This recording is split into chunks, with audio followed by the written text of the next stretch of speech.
And we were born ready for this stream. Howdy, everybody. It is time for our fireside chat on Tuesday with Jack Spirko, John Willis, and me, Nicole Sauce.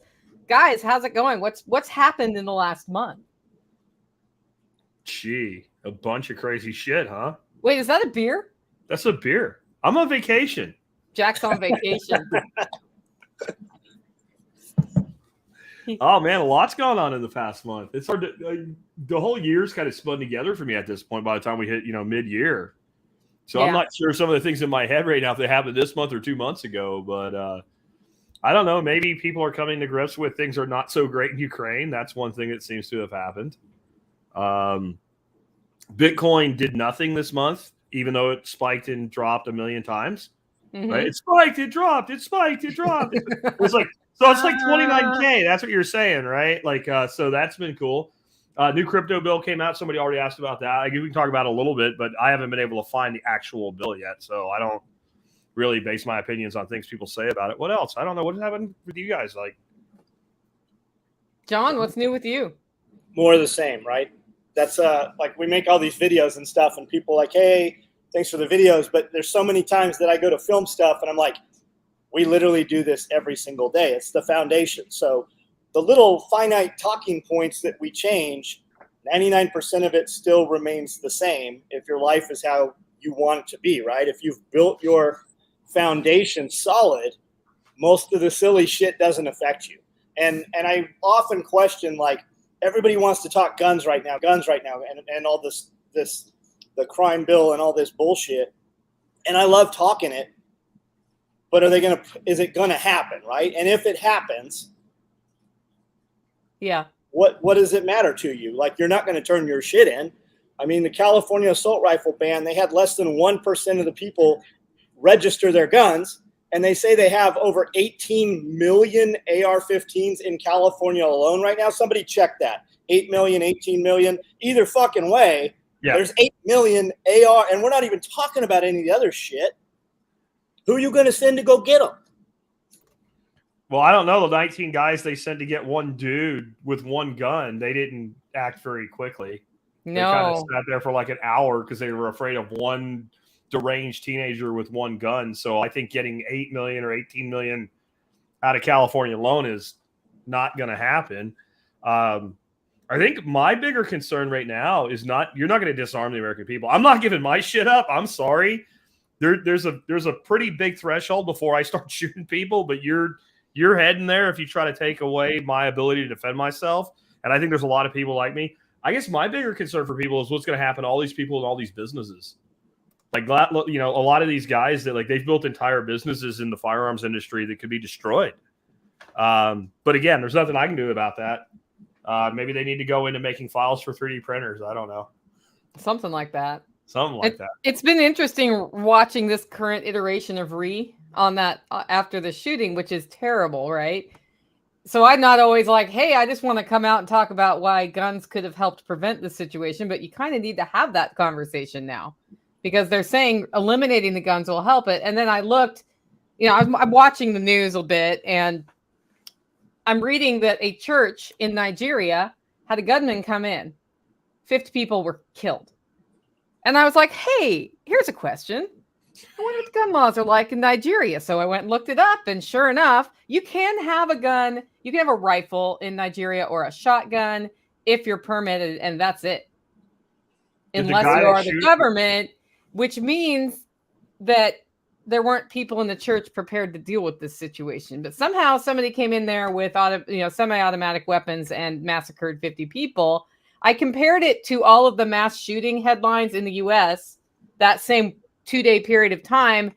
And our total number of deaths among 4 different locations that were reported were less than one church in Nigeria. And not all of that just serves to feed the narrative I want to further. So I'm like, I haven't really dug scientifically into this, but it is interesting that came up right then. And it's interesting to watch the reporting of every mass shooting when one person dies in a mass shooting. Like, literally, we had a 2-person mass shooting in Chattanooga. Well, let's call that what it is. That's Muslims killed Catholics in a Catholic church that was having a Pentecostal. So Muslims killed our Pentecostal. I guess they're Christian, right? Yeah. Western people go over there and convert people and take them away and give them a different kind of life. And then the Westernization says, we will protect you. It's the same thing that you just saw happen in Iraq, the same stuff you saw happen in Afghanistan. We got involved and then said, oh, this isn't our problem. And those people got massacred and all this is happening again.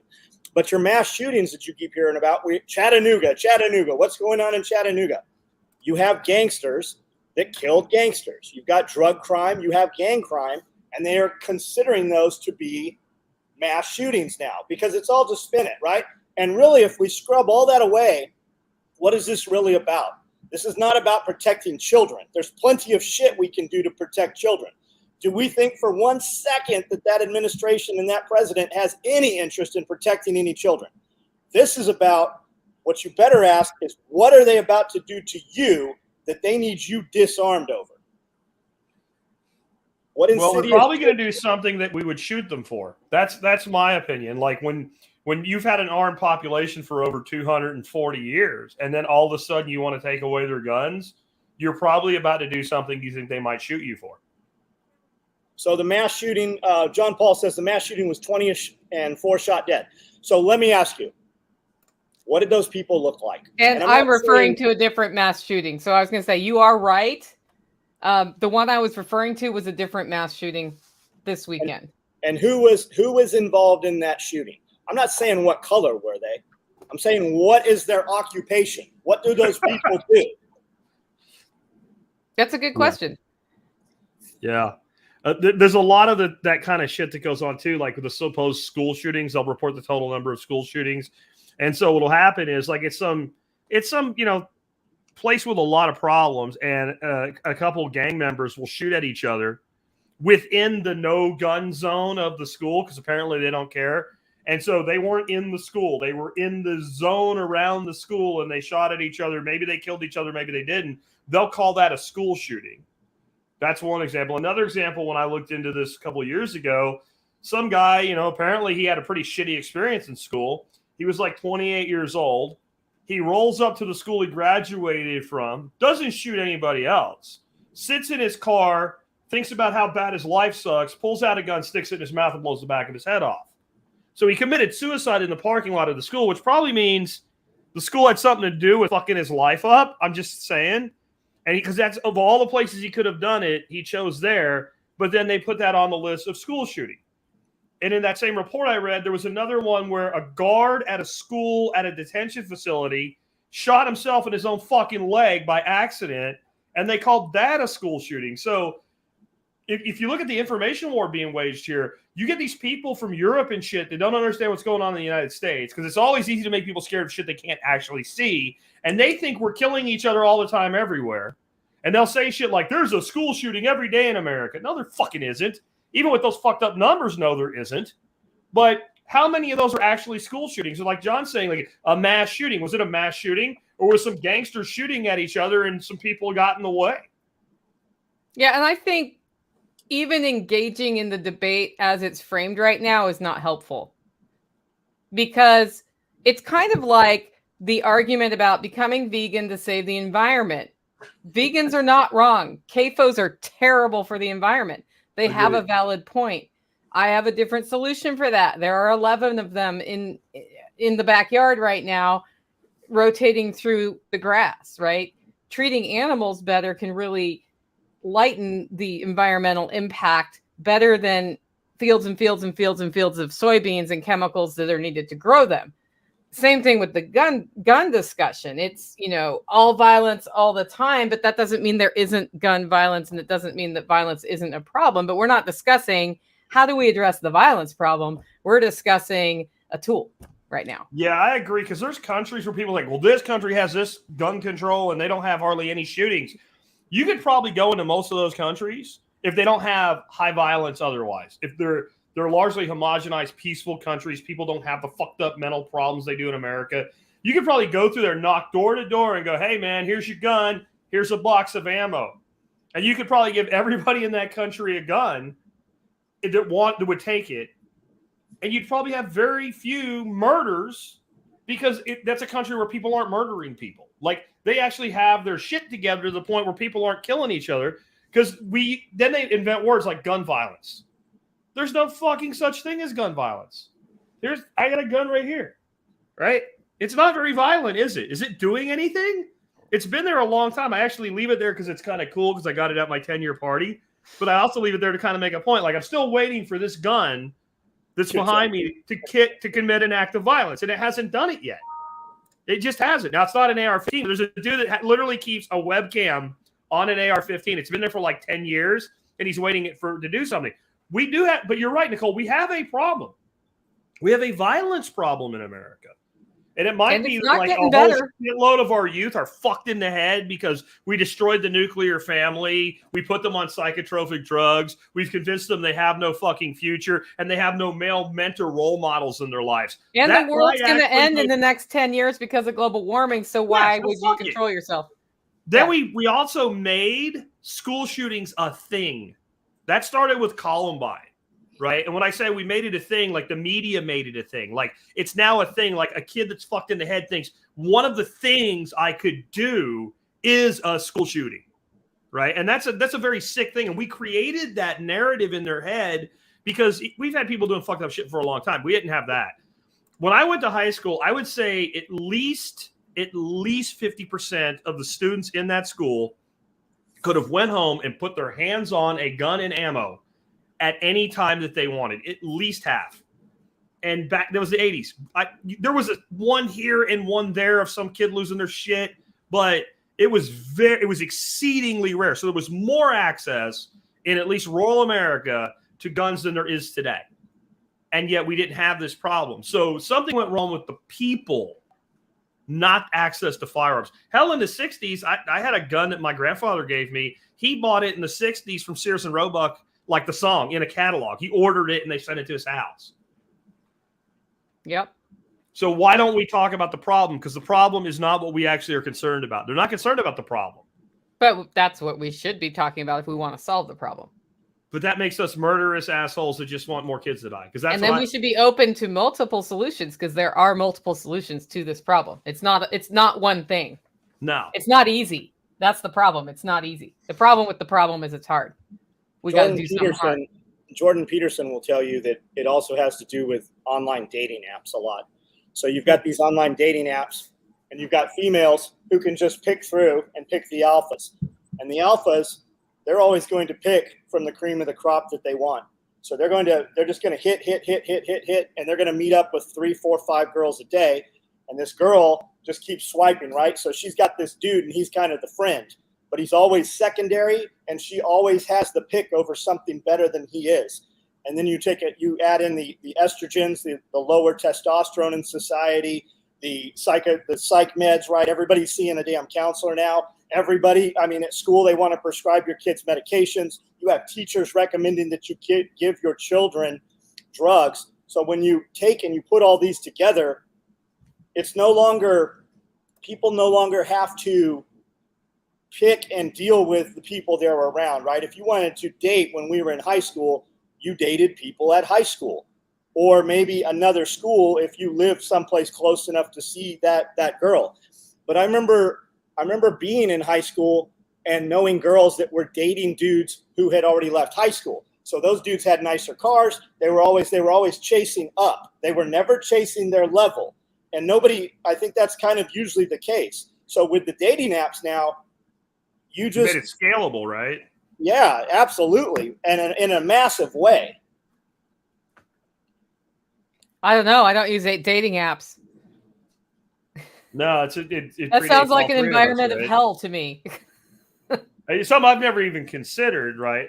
Because it so predates me. Yeah. But John's right. It was hard enough being in high school and having to compete with dudes that were taller or better looking or had more money.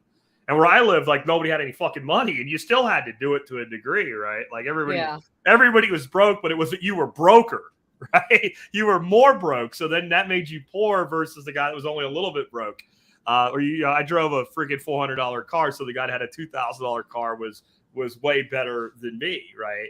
But to think about the fact that the swiping thing, because I've never used a dating app either. I met my wife in the 90s, so. But it would take a issue that already is a problem and make a bigger problem. And then you take everything else that makes people feel bad about themselves. Like, I don't know about you guys, but like when I was in school, like there was a fat kid in the school, like a fat kid. Yeah. Now, if you said the fat kid, everybody looks around and goes, which one? Right. And that's not the kid's fault in of itself, because we're feeding them shit that makes them fat. And it has to be something to do with like the totality of the situation, because I would love to tell you when I was a kid in school, since I went hunting deer, I lived on deer meat and shit. We ate all kinds of fucking garbage. Yep. And nobody got fat. We ate candy. Like there was penny candy back then. You go to the freaking store with $1 and you got 100 Swedish fish, right? It's pure sugar, but it wasn't, I guess it wasn't high fructose corn syrup. And we were also active. Yeah. Right? We were out doing shit. We went places. We didn't live on an Xbox. And then I got shit when I covered this on my show when I brought up the games. And oh, you're just going to blame video games now. And I was very clear that I was saying this is just an aggravating thing. And I'm like, well, you take a out of shape, fucked up, imbalanced on hormones kid who doesn't believe in his future at all. And I never thought about the aspect of feeling like no woman wants him either. And you put him in a first-person shooter game all day long, every day, and he's already got a disposition to be at risk for this, it has to make it worse. And what it made me think of was when I was in the military, we used to shoot at these pop-up targets, right? And it was a silhouette of a human at a distance, and they trained you that way so that if you ever ended up in combat and you saw an enemy soldier, you didn't see a human, you saw a human shape, and you know where to shoot at it. And I get doing that with the military, because if you don't do that, if I hesitate, I can get killed. All my guys can get killed. I've got to think like that. But if you do this in these first-person shooter games, you condition that. And this idea that the mind knows the difference, I'm sorry, it doesn't. It does at the conscious level. It does not at the subconscious level. And then you have a person on these medications, and they've been playing, whatever, I don't know what the hell the name of the games are, but playing this shit all the time. They're already thinking this way, and they're going to sleep at night, and they're having fucking dreams about doing this shit. That's all programming that fucking computer. And then if something just creates like an error code, I guess is the way to think about it, you can go off the rails, and it actually happens. Because you have to ask yourself, why would this person do this? Right? I mean, we all just want to say, oh, they're fucking crazy, or they're assholes, or they're scum, or whatever. But that doesn't answer the question, does it?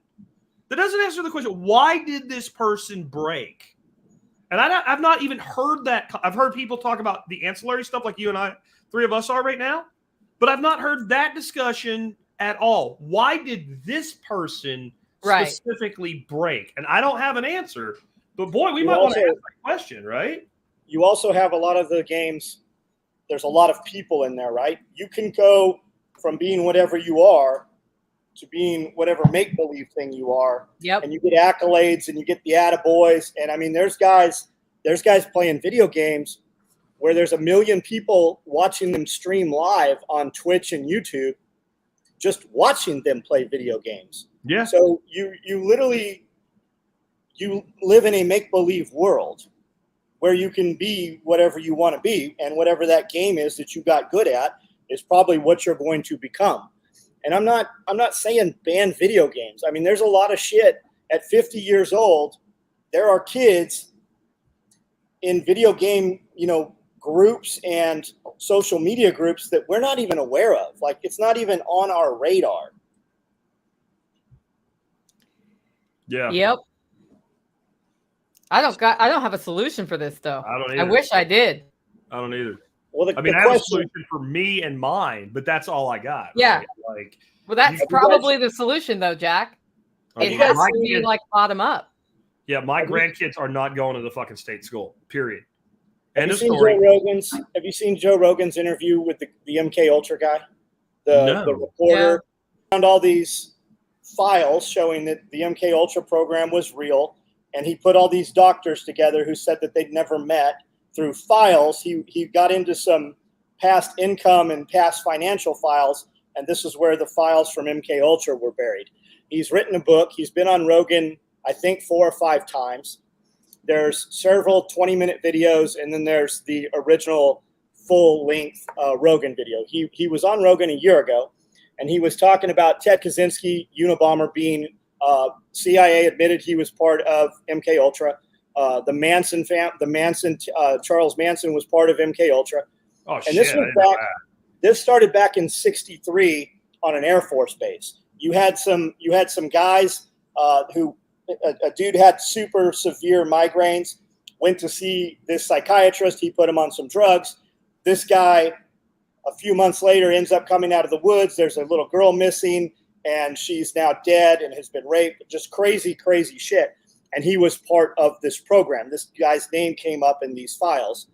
But if the question is, if they were doing this as early as '63, do we believe that they just stopped doing that shit? Or do you think maybe there's still something to this going forward? You know, I would assume they only got better at that stuff. The Manchurian Candidate, they were looking for the super soldier program.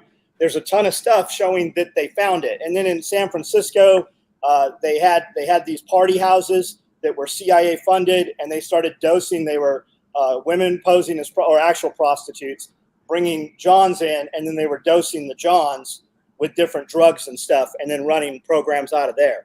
But as far-fetched and as crazy as it sounds, take 5 minutes and look it up, and you'll end up listening to all of it.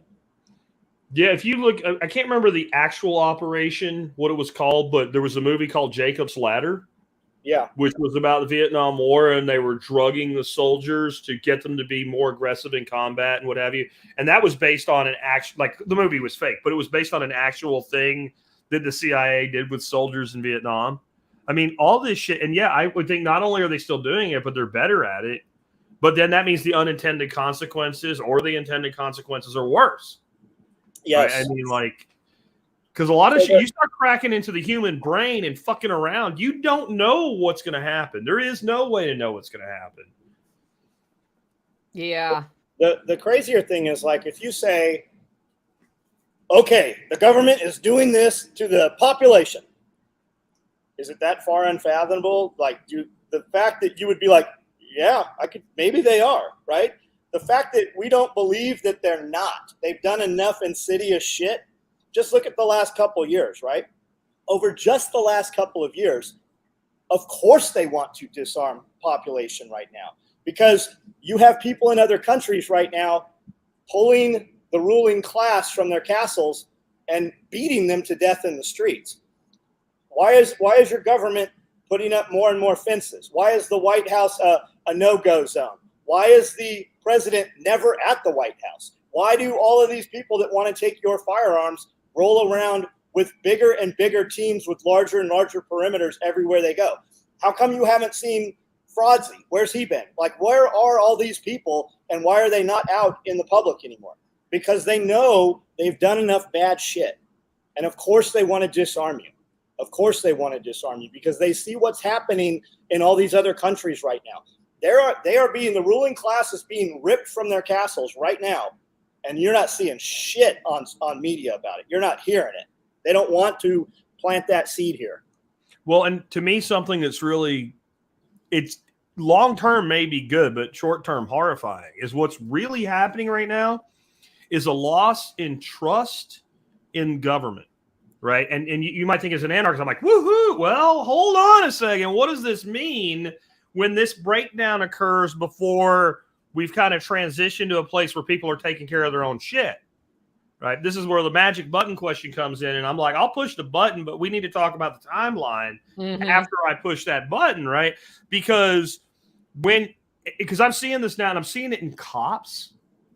I'm seeing it in cops that are leaving their job for a totally different reason I've ever seen before, because of what other cops are doing or fail to doing. I've talked to 2 cops since Uvalde that are leaving their jobs because not what happened where they are. They looked at that and they're disgusted, and they don't want to be part of something like that. One is a family member, and he said, I would have punched another cop in the face. I would have kicked the door in. I would have done something. If I have to die to save somebody, that's what the fuck I'm supposed to do. And that individual has started putting in for private employment, like within a couple of days of us having that conversation. Look at look at New York City, look at Chicago, look at all the big, huge Los Angeles Sheriff's Department, LAPD. They mandated the thing, right? Who was most likely not to take the thing, and who was most likely to take it? Critical thinkers. So would you say that most Oath Keepers probably did not take the thing, right? And I know that's been co-opted, right? But Oath Keepers now a bad name. No, I know what you mean. Party. You mean Oath Keepers, the adjective, not the organization. Yes. I got you. Who would most likely not take that thing, and now they are no longer on the force? So you got Beetlejuice over there in Chicago, and she's hired up a bunch of new police officers. Who is she hiring? She's hiring her yes men. She is hiring. Do you think she's not involved in the hiring process of who her police officers are? Of course she is. Those are the F troops. It's funny that you call her Beetlejuice, because that's what I call her too, is Beetlejuice. She looks like Beetlejuice. Yeah, I think the memes need to be made. So, somebody posted a picture of her from like 15 years or 10 years ago, and they're like, what the hell happened? Like, I can tell you what happened. She sold her soul.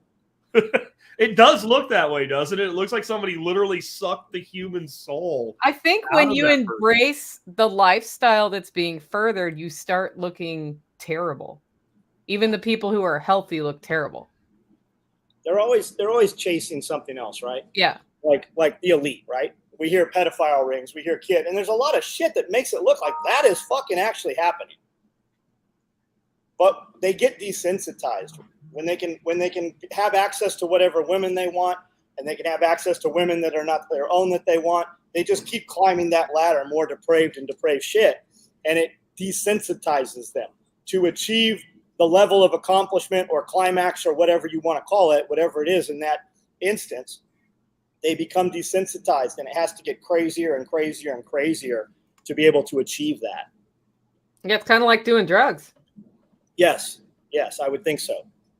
It's like that power trip. Yeah. That little badass mama went in herself. Yeah. So she was on probation, and her probation officer threatened to violate her probation. Yep. She immediately went to a judge, and the judge said, that won't happen. Good job. You did what you should have done. So that seems to have kind of ended.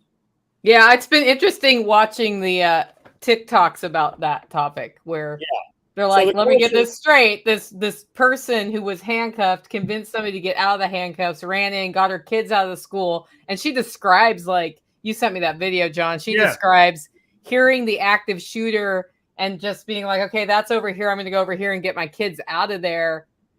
And she was brave enough to do that while 19 officers sat around. And they tased a father.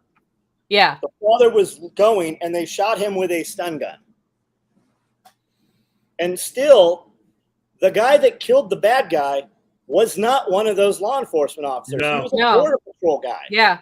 And he was with somebody else's gun, right? Patrol guy, and his kid was also in the school. Yes. Yeah. And he was off duty. Like, the way they reported, like, literally everything that was initially reported is not right. Which is usually true. Which there is chaos and confusion, first casualty being the truth, but like, it's not even like what they got right is there was a shooting at this school. Mm-hmm. That's it. Like, nothing else. And it wasn't just reported inaccurately. It was reported definitively as fact and inaccurately. And then when we got the real story 3 days later on that Friday, that was all bullshit too. Like, none of that was true. And then, I'm not one of these big things where like everything's a false flag. Right. But this kid rolling with like a $2,000 EOTech on a $4,500 Daniels Defense AR-15, something doesn't work there for me. I'm sorry. Like, if you just want to just shoot up a school, you could get a rack grade Bushmaster. Like, the Daniel Defense thing comes up a lot in these shootings. Almost like nobody's ever showing you the serial number on any of these guns. So you take this as whatever you take this as. Okay. That gun was set up identical, same optic, same foregrip, same identical looking gun with all the same parts in several of these shootings. Almost as though it could have been the exact same firearm, or as though the same armorer is building these firearms out of putting these things together. The other thing is this kid was 18. They say he ordered these 2 guns from Daniel Defense, had them sent to an FFL local gun dealer. Turned 18 a few days later, picks these guns up. Where'd the fucking pistol come from? How did he get that? Where did the pistol come from? Yeah. And he had over 1,000 rounds of ammunition. Yeah. Which he went and bought, whatever. When you but look like, where'd the money come from?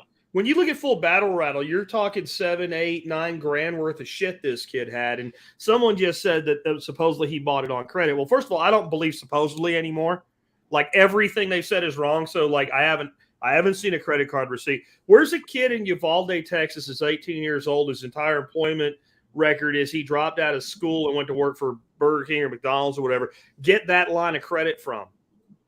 And it's not like his parents were rolling in money. So like, I mean, that's a bigger line of credit than I got. Maybe he had Ow. credit. Maybe he did buy it exactly the way they said. Well, where'd the credit get extended from? Like, I'm sorry, there's some shit here that doesn't make sense to me. And I'm not one of these people who jump right to it was falsified because I don't have evidence, but I have like ancillary circumstantial evidence that says there is a thing here that has not been adequately explained. And, you know, right when they needed this to happen, it did.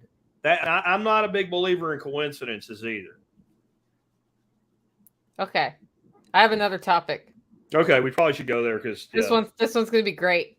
What are your opinions on mandating masks to prevent the spread of monkeypox, as the CDC has started talking about? I thought we're done with the monkeypox thing, right? I thought shit. this Is was it still over. monkeypox season? There's no. Yesterday it was a headline: CDC's considering a mask mandate to stop this. I'm like, is that to keep us from French kissing too long? Like, what are they trying to stop there? Because they even say it doesn't spread airborne. Right. You know, you're not allowed to say the false thing, right? So people call it the Fast Freddy or whatever to get past the algorithms. They're waiting on their next. They're waiting on their next staged event. So in the interim, let's roll back monkeypox. The monkeypox thing, they've already put this whole monkeypox thing to rest, I thought. The monkeypox thing, all but 2 of the people that contracted this were gay males. They came from a app on the phone called Grindr, which is a gay dating app. They have one dude who was in Africa, which I believe they said he was in a nightclub in Spain, met up with several people in this nightclub. These people went out. They all are admittedly, they know each other from the app. They met each other from the app. 2 of these people who had sex with other men had sex with females, and those are the 2 females. The pictures they are showing of the monkeypox are not monkeypox. It's photos of shingles or the smallpox, right? It's not monkeypox. It's all bullshit. Notice how this fucking went away. You didn't hear anything about it for the last 2 weeks. So here's what happened. The CDC recommended masks for monkeypox. Right. And then they dropped it 2 days later. It's the exact same stuff that they did, where it's like masks, no masks, masks, no masks. Have you guys seen the... Have we seen this anywhere before recently? During the CUFUS, they had these articles, like the Nashville newspaper or Nashville Online had this article. COVID is up 70%. Hospitals have this many people. They took that same exact article and published it for Texas. They published it for Colorado. It was the identical thing. People are saying that the shooting stuff, all these mass shootings, they're seeing the exact same article with just the states changed on them as well. It's the same bullshit with this. And there was like the one that happened in Buffalo. There was some pretty valid information about like that kid being involved in a Discord server where he was given a bunch of information and things. They say the Texas one was on the same server. Same server. And I haven't confirmed that, but I have confirmed the first one was. Like that is a thing. That is a known. So this all reeks to me of all being wrapped together. Yeah, monkeypox. Like the thing about monkeypox too is like it's a perfect thing to scare people with. Yeah. It looks terrible. Sounds like this, and it also sounds like, wow, this is new. It's not fucking new. It's been around for fucking probably thousands of years. It's been known for over 100 years. We have like it's an alarming number of cases. We have cases of it to get outside of Africa the same way and have for years and years. It doesn't travel well. It doesn't spread easily. It's basically chicken pox from a monkey. It's related to smallpox, but it's related to smallpox like cowpox was related to smallpox. It's not going to kill you unless there's something wrong with you.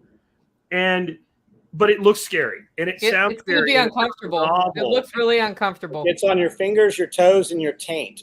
Yeah, and imagine if you're a person that before you heard about monkeypox, like a couple of weeks ago, you're driving around alone in your car with a mask on due to the CUFUS, as John calls it, and then you hear about monkeypox. How freaked out is that fucking person? Well, we do still have masks. Still, all it is Texas. We ain't had a mask mandate since like the first couple months of the damn thing, and there's still people. I saw them yesterday. In costume. Yeah, and not the ones that are attacking people at a demonstration and using it to hide their face. Like legitimately, they are actually scared, and they actually think this helps. We were at Michael's or Hobby Lobby or something, and the little boy girl at the cash register was masked up, right? So obviously she's sick, or he. And I shouldn't be in hers line, or she's scared to death of me, and I shouldn't be in her line. So if you want to masketeer and wear your costume, then other motherfuckers with costume, that should be the costume line, because there's less of them in public at this point. And then the normal fucking people, they can go over to all the other lines. You want to have your special needs masker, fucking give them their own. It's insane, man. And it's always like the Kool-Aid hair, right? It's not somebody you're like, man, that person looks pretty successful. They're pretty well put together. No, it's a motherfucker. You can smell they haven't showered. They've got the shitty Kool-Aid hair dye, and you're not sure if it's not all of them. I mean, some of them you can definitely tell it's a boy or girl, but there's clearly something wrong with those people. See, here I'm seeing the majority of people that are masked are actually like affluent white people, soccer moms, and so like if I go to the grocery store that I always shop up, it's like right down here, working man's neighborhood, whatever, you might see one or two people there. Sometimes it'll be like a really old person or a really fat person. Like I get why you're scared. You're probably scared of everything, but you see almost none. If I go over to where my nephew lives, because he bought up and when he bought his house and probably spent more than he should have, and I go over there and it's all people that are like upper level white collar. Average house is $400,000, which is like $1 million in California. The same ones that I see 30% of those retards wearing masks. Virtue signaling BLM last year. Yeah, it's exactly the same thing. It's almost like I need to make sure people know that I'm not one of them. It's really odd, and they're the ones they'll get when they get outside. As soon as they get outside, they take their mask off when they walk through the parking lot, or they take it off when they get in their car. But then there's the real mental deranged ones that like you see them driving in their car by themselves. And until the transportation mandate, I'd always be looking like, please let there be an Uber sticker on that car so I know that person's me. And like, no, they're just in there. The dudes are painting masks over their fucking intake vents and shit. That's the modern day Biden sticker. Yeah. You don't need a Biden sticker if you have that. We know. It's literally going to be, it's like the 299 days. It's like Glenn's book, right? Those are the F troops. Those are the people that are going to come and try to take your shit from you. I got bad news for those people. That's probably not a good idea. No, not a good idea. Soy consumers. Okay. That was enough on monkeypox. Dude, I want to talk food. Dude, what do you want to talk about food about? just wondering. I love talking about growing food. I like food. I'm in a new garden plot this year. Well, an ignored one, and it's a struggle. I'm reminded of first year gardening and how hard that can be. You need silage tarps. Mm-hmm. Oh no, it's a nutrient imbalance or bacteria, or like the life in the soil imbalance, because my plants are not getting what they need. You don't have the life web established yet. I don't. I'm putting a lot of rabbit poop up there right now in reaction to it. There's a lot of shit in the air. Yeah. No, there's a lot of shit and a lot of chemicals in the air. I mean, is it so far-fetched to believe that maybe there's something in the air that's killing your chemicals? Let's not even go chemtrails and airplanes, right? Let's go Nicole on the other side of the mountain from Nicole, they crop dust. And that it wiped all her shit out on the other side of the mountain in her valley, killed all her shit. I mean, is it so far-fetched that maybe I've got plants out here looking pretty terrible right now too. That happened to me once with grapes that I used to have that I no longer have. The year that the TVA decided to spray under the power line, which is above my property, all my grapes died. And then I called the TVA and got put on the no spray list. And now they do not spray there. But that is a thing that when they're putting those whatever glyphosate or whatever they're spraying, it will drift, especially if it's coming out of an airplane. That doesn't drift. I'm like, have you seen the wind? Do you know how wind works? Yeah, wind works. Yeah. Do you know how wind works? Because that is what it is. Yeah. Well, and there's even a lot of like farmers, you know, we're not supposed to say anything bad about anybody that's a farmer. Like we're not supposed to say anything bad about anybody as a teacher, but there are farmers who are dicks because even the companies that make that shit will say like, if the wind speeds over X, do not spray on that day. And they're like, I got to get my shit sprayed. And the wind's like X plus 21 and they're out there spraying. And it happens all the time because I have like one of my friends is a beekeeper and he takes bees out to West Texas for the organic cotton farms. And he's had entire colonies of bees wiped the fuck out because the dude that's next to the fucking organic thing is not organic and they're spraying on a day they're not supposed to spray. Like everybody knows they're not supposed to do it, but there's no consequence to doing it to the person that does it. There's consequences to others, but not like no one finds you. You don't get any. There's literally nothing you can do. You can bitch or you can go beat the shit out of them. That's about it. And it happens all the time. So it's probably not good on the best day, but it's worse on a bad day, right? For you to do that because that's like you said, do you know how wind works? Yeah. And I mean, the only thing I can advise people to do is get really good at composting and building that soil life web. Yeah. This is a suggestion here. You can mix up sugar water, spray your soil with it. What I did is I got some mycorrhizal additives and put that down. And then I'm rabbit pooping the crap out of everything at this point because I have rabbits and I poop. Yeah, that'll help. And like the Johnson Sioux style compost I showed you when you were here. Yeah. Start doing that. That shit's magic. I'm sold. I'm sold. I can't believe what it does. And it's instant. It's instant. It's like a week. Like, because I've had like just in starts, and I have like my peppers, and the two peppers sitting next to each other. And you take the one that's the shitty one, and I go in that pile and I pull out like a pinch of that shit, put it in the top and water it in. And a week later, the shitty one is taller and healthier than all the rest that were doing better a week ago. It's Matt. I don't get it. I haven't researched enough to understand it, but it doesn't take a lot of effort and it fucking works. That's why I've got so many rabbits. We take the rabbit and we put it in a big compost bin and it just breaks down. We add everything else in there as well, but man, it's just the blackest soil and it smells completely different than anything that comes out of a bag. This is weird. I showed it to her when she was here, John. I'll bring like a jar of it for you. You can use it as a starter, I guess. It's almost like a clay when it breaks down this way. You rub it in your hands. It looks like you're playing with shit, like wet shit, but it has no stink to it. And when you condition soil with it, and then if you dry the soil completely out, like if you dry the soil completely out, it's like rock, and you hit it with a rock, and it's like breaking rock. And the other soil that you condition with this, and you let it dry out, you can pick it up and crumble it right back into dirt. It's the way it breaks down over time, especially a big circle with some pipes in it to create airflow. Yeah, I saw your video. Layer, and you do. I don't do the real Johnson Sioux where the guys are climbing up on shit and all. And no, I just take about a 6-foot round piece of goat fence and throw it there and put 4 pieces of big PVC, the thin walled cheap shit in it. And then you just pile it up and wet the fuck out of it as you do it. And then don't fucking touch anything. Keep it wet and don't touch it. I'm blown away. I owe Nick Ferguson for many things, but definitely for turning me on to that.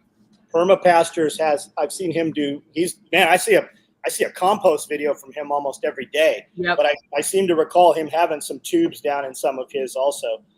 Josh Center says rabbit poop is amazing, almost worth raising rabbits just for the fertilizer. I say that all the time. The poop is worth more than the rabbits. Like, we don't eat them. We have eaten them. But I feed rabbits we're making so many rabbits that we feed them to dogs every day. Yeah, I'm really getting close to, like, I always say I don't need one more thing, but maybe I need that thing. I had a perfect place too where they would never be baked in the heat. If I could make it Yeah. portable, I could move them in the winter and move them in the spring, and then I would be great. You know, we take the babies, and we've got the babies out in tractors. So every day I move 2 tractors. They eat. It cuts my feed almost about 50%. And then I'm like, we are making so many babies and putting them in tractors that we're taking those babies and just giving them to dogs every day. Every day. Yeah, that makes feeding your dog the right way affordable, right? Like because we feed very little kibble anymore. Yeah, because when I look at feeding like my That's 2 good. dogs, and I think about feeding them a pure meat diet, which would be best, I'm like, I can't fucking afford it. I mean, But you can- a 100-pound dog and a 110-pound dog, and they eat like I can't afford to feed them burger and freaking chicken and shit like that. So most of the butcher shops throw away cow liver, cow heart, cow testicles, and man, you can get that shit. You just have to hold it in a chest freezer. I've never been able to find anybody that can get that from around here. Yeah. People in other areas say they can do it. I don't know if like it's Texas, so everybody eats the balls or what, but it's been really hard to find. But yeah, I mean, if you're doing it with like you're talking about, even if you buy in some, it would be better. I know Nick does that with his dogs. He feeds them rabbits and chicken. Yeah. Yeah. My buddy's got a butcher shop close here, and he has compost rows. They compost all that extra junk. Yeah. And his compost rows are hundreds of feet long, huge, enormous compost rows. And man, it makes it, you would never know that came from a living animal, that compost. It literally becomes dirt. I think he says, John, will those rabbits eat comfrey, not with? I think that's what I think means. they will. I mean, for Salatin, they swear that they feed all their rabbits comfrey. I'm sure they would, Billy. You want to keep with comfrey, you want to keep your feed ratios like 20% or less of total feed, though. Like the government shit about comfrey is bullshit, but if you overfeed it long enough, it can cause problems. Lawrence D. Wells, who wrote probably the 2 best books on comfrey, they're both short, easy to read, did the most research. He's the reason we even have a thing called balking. Like he just invented it, named it after a town in England because he needed a thing to describe the different versions that didn't apply to anything else. He talked about how they fed it to pigs, and once they exceeded a certain percentage, it killed the pigs within a month. But you could feed up to that percentage or below it, and it made everything better. And I think that's a lot of things, right? Like it doesn't even mean there's anything wrong with it. Like you probably shouldn't live on 100% of anything. Right. And right. We've got a ton of stuff to feed rabbits. I mean, we just put in hundreds of willow, poplar, and mulberry trees. We just cut swales in. Last night we had a thunderstorm. Every one of them flooded. Boom, boom, boom. Right. They worked just like they were supposed to. We put these, I bought hundreds of little twigs, and I waited 90 days. I never opened the box. I'm like, there's no way these things are going to grow. I popped them in. I'm like, yeah. Nick was standing there. He's like, I don't know, man. Give it a shot. Yeah. And every day I walk out there, and I got a video of it every day. I'm like, man, these things, they're not taking off. They're not taking off. But every day there's 5 more that just bust out with leaves. Yeah. They're going. It's freaking amazing. I took mine and put them in pots last year in a kind of a shady spot and watered them and then transplanted them in the fall. And where the pots were, I'm getting poplar trees. From the little rootlets. From the roots. Yeah. Okay, Zippy Doodah wants to know any thoughts on indoor hydroponics on a small scale, pros versus cons. Moisture. I mean, it works. It's great for growing greens and leaf crops and fast turnover, which is good because it's expensive. It's expensive stuff to buy, right? And you don't have any problem with bugs and shit like that. Like if you get a little bit of bug action, a little soap water, and you're done, right? Right. You can have some internal humidity issues, but if you're doing it small scale, it's not really a problem. You have to pay for lights. And you have to pay for a pump. I mean. And those Barina lights work awesome. Yeah. I can tell you, I set up Kratky indoor growing operations in 2020, and I bought the pump to automate that, and the pump is still sitting in its box. And I still keep doing Kratky because it was so easy and so successful. And eventually I will get the pump in, but if you want lettuce in the winter in Tennessee, it's actually a really good way to get it. Lettuce, and then things that are like really great kind of luxuries in the winter that are fresh, like basil. And dill. Like basil and dill and stuff like that. Like especially like the big lettuce leaf basil and shit.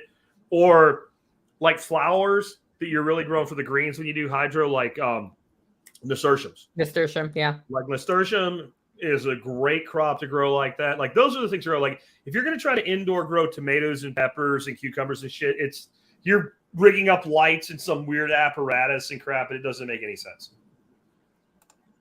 Duck advice. Get another waterer. His ducks drain a 5-gallon water in one day. Any advice? That's exactly the advice I would give, John. Get 2 of them. Yeah. Get another one. Get 3 of them. Get 4 of them. Kiddie pools. Yeah, kiddie pools. I quit kiddie pools though, right? And the problem with the kiddie pools is the fuckers get pinholes in them, and then they're a bitch to get rid of.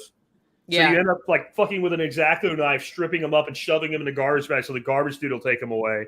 You don't want to burn them because they make this toxic fucking cloud. So I use the concrete mixing trays you get at like Home Depot and Lowe's. Yeah. And they make them in 7, 14, and 21 gallons. Use the 21-gallon ones. They last for fucking years. If you're not fucking stupid. I remember one of these we did. John was talking about trying to tell the kid how to open the fucking feed bag. Like there's a way to do shit. And so when you go to dump them, they have a lip on them. If you grab that lip, they'll start to get fucked up there and they'll crack. If you grab them by the corners when you dump them, they'll probably last 5 or 6 years. And they're like, the 21-gallon ones are like $11. Yeah, they're not expensive. They're not expensive. And then what you do is you like plant a bunch of fucking trees that you want to live. And then you put them right next to the tree and you fill them up and you dump them on the tree a day or 2 and then move them to another tree. So now you're fertilizing, you're watering, and you're giving your ducks the water. And then that way your problem's your solution, right? And we use those trees in all of our rat racks. So we were running 10 racks, 6 each. And that's always where they failed, was right in the center point of those things. But we use them all over the property for all of our dog waterers and stuff. But you could also take a 55-gallon drum and just tap in some of those cups, and they'll drink out of that. And that'll keep that water at least pretty fresh. And then you just dump the others, like Jack said. The problem with ducks with that is they figure shit out. So you set up a 50-gallon drum and you put the cups in it, and those little bastards, they'll sit there and they'll be like, oh, I see how it works. They'll sit there and they'll fuck with it. And then they'll get like 2 gallons of water on the ground, and then they make mud. And then they all run around and fuck with it with their flat feet, and they make duckcrete out of your mud. They're dicks, right? Like you have to understand the dickism that is a duck, and you have to work with it and channel it. So you got to move their shit on a routine basis, or they will totally denude an area, and then they'll pack it down and make duckcrete. Chickens and shit, that works great for. Fucking ducks are assholes. It takes them about 3 seconds. They're like, you see them, they stare at it, and they turn their head like a dog when you talk to a dog, and they're like, oh, I get it. And hey, dude, and they talk. So like, hey man, check this shit out. And there's like 40 of those fuckers. Like that's what if you leave them unchecked, if you don't confine where they go, man, they will destroy shit. We've got a mama just hatched out 3 that are running around here, and they've almost left mom. I've got a mom that hatched out 9, and they've completely left mom. I've got another duck sitting on a beautiful nest right now. And then I've got another duck that started a nest over on the other side of the property. So, I mean, we got a ton of ducks, and I have too many ducks already. Or Muscovy ducks? They're not Muscovy duck. Well, they kind of look, they might have some Muscovy in them. No. I have one Muscovy. No, I have one Muscovy. They have Muscovy in them. They're not fertile. They're mules. Well, they're hatching these things, whatever they are. If they got Ancona in them, a lot of times the Ancona gene will make you think that maybe they have some Muscovy in them. I have to tell a story here. I was a dick to Nicole, and I didn't mean to be, right? So I was instant messaging her and Nick Ferguson at the same time. I deserved it. This picture, and it's a wrist, and it's got huge scratches in it like that, only it was worse. And I responded with, ha, ha, ha, ha, ha, ha, ha. And then I realized it was her and not Nick. I thought it was Nick, so I would have mocked him for his misery. I didn't mean to do it to Nicole. You should have totally mocked me. I knew, like, I went to clip that duck's wings. I'm like, my flannel is up the hill. I'm not going to bother to walk up. I'll just be really careful. First duck, first wing. That's what happened. Yeah. They're I look like a suicide risk now. So you take a duck, a mallard breed duck, and you compare that to a Muscovy duck, a little female. And it's like Popeye when he eats his fucking spinach. They have like 10 times the strength, pound for pound. And the drakes, the drakes could be 14, 15 pounds live weight. They will fuck you up. And their claws are way sharp. Like, you're lucky you didn't end up at the ER. Yeah. Like, they can, like, right with their wrist, they can get into your veins and shit. Like, you should always, anybody out there gets muscovies, I don't care how hot it is, put long sleeves on Put when long you're working sleeves with on. them. I like to learn my lessons the hard way, though, Jack. What's that? I like to learn my lessons the hard way. Life is a teacher. They say the same thing about rabbits, like you should wear a hoodie. I remember watching Marjorie Wildcraft's video on VHF tape and talking about people getting cut and dying from loss of blood over rabbits. She put like a jacket on backwards, like a straight jacket when she did it. It's probably not overkill, guys. You know, either that or get like I have them for a bunch of different things that I use them for, but the welder's gloves that come up to like your elbow, right? Those are great. Like, because one of the great things with those when you're doing barbecue and you're doing like sidebox smoke, or you can pick up a smoldering fucking log and move it with your hand. But I use them for that. I use them for when I'm dealing with the ducks. And when you're doing wing clipping on them, they're assholes. Like, it's best to like one person hold the duck and the other person clip the wing. We did that. And you better do it too, because those motherfuckers fly. I don't mean over offense. I mean, like, muscovies are just like, hey, I'm gonna go fly up here on top of your thing and shit in your pool fly. Yep. You know, the rose trimming gloves also have the gauntlets. Yeah. And they're a little better tailored on the hand if you need dexterity. So that's that. I use those for beekeeping when I was getting into my hives. Now I'm allergic to bees, so I've basically been ignoring my hives. That's okay. That was another multitask for those. Yeah, they're great beekeeping gloves. The welding ones, they can't stick to that shit. Ron Cole Jr. says he'd worry about getting infection. I say that all the time. It's not going to be zombies or a gunfight or a high-speed chase that kills me. It's going to be a hangnail that got infected or a rabbit cut me. It's going to be something stupid. Yeah. This was poopy duck foot too. I had to go in the house and sterilize the crap out of it. And then when I was done with the ducks, Mom's like, did you sterilize that? I was like, before I went back out, I sterilized that. And I'm going to sterilize it 9 more times today. So. Yeah, I think like World War I, as much of a meat grinder as that was, I think more people died of infections and tetanus and shit like that than they did of actual wounds. Yeah, that's something I always think about with these grid down scenarios we talk about, right? Like, how are you going to deal with like not killing yourself? Or, you know, they overblow things. Like, you notice the bird flu that was going to kill us all again, just disappeared again for now again. It doesn't mean that none of that kind of shit happens. Like, when you hear about that happening, it's usually like in the Far East or whatever, where these people are living with like chickens and ducks in their house with them and all. Like, you got to think about cleanliness, or you can kill your animals. We had a time where we weren't doing a good enough job. We had a lot more ducks than we do now with bringing in substrate, bringing wood chips in their holding area where they were at night. And we had avian cholera. Now, it didn't hurt people, but we lost a lot of animals before we figured out what was causing it. And it came from the wood chips? It came from a lack of wood chips. So they were and we had a really rainy year. So their area was having like stagnant water. And that's like the main way. And the way you treat it is you fix the problem. So we learned that. And we did it. What I did is I ordered like 20 yards of chips. So I had it stockpiled so I could keep bringing it in. And it was just the year we got stupid rain. We got like 40 inches of rain in 3 months.